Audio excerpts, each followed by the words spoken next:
now I'm in Chengdu, in central China, at the Panda Hotel, where everything is either shaped like a panda or has a panda on it.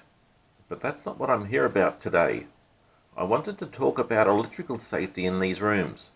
They're pretty standard hotel rooms of fairly high quality. Behind me I've got a nice big Hisense TV which shows all sorts of Chinese dramas about shooting Japanese soldiers and reality shows on dating. All fairly terrible stuff. But that's not the problem. I tried to use my computer on the screen by plugging it into the HDMI port on the back, and I got a pretty solid electrical shock from it. So there's something wrong with this TV behind me or the wiring to it, and I just want to demonstrate what this is about. Compared to Australia, the power outlets are strange, inverted, have no earth leakage protection, and often they have no earthing at all. So here's my holiday multimeter. It's set to 240 volts AC on these probes, and in the side of it I can see the exposed connectors for composite video, and it has the same ground connection as what's being used for the HDMI, which is what I was touching when I got electrocuted the other day. But when I touch the probes to the metalwork in the room, 223 volts. I'll just try and show that a bit more closely. So it's quite a dangerous situation. What I believe is going on here is that the mains has wiring problems, that they've transposed the active and the neutral to the power outlet, which means that the 220 volts AC active is now live to the chassis. And that's where the problem comes.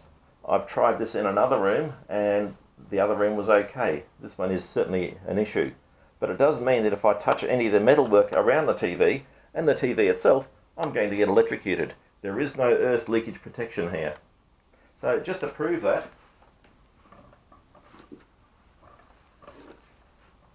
it's just not a little bit of high impedance leakage. I've got a common desk lamp here, a little bit of hookup wire, some electrical tape. I wouldn't want to get electrocuted.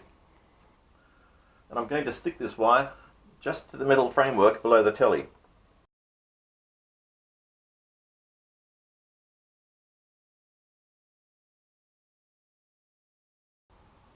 Now with this connection, I'm going to touch the sides of the RCA sockets for the AV connectors on the back of the TV.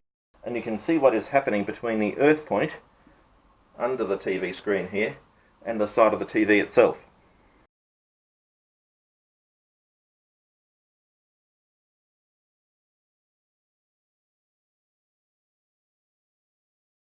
So that pedestal lamp is now working at full brilliance.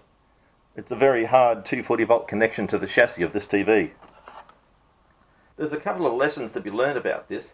One is that you can't always rely on the electrical wiring in a place that you're visiting, and certainly not one where there isn't earth leakage protection. Another one is, it's handy to take a multimeter when you travel. You just never know when you're going to need it.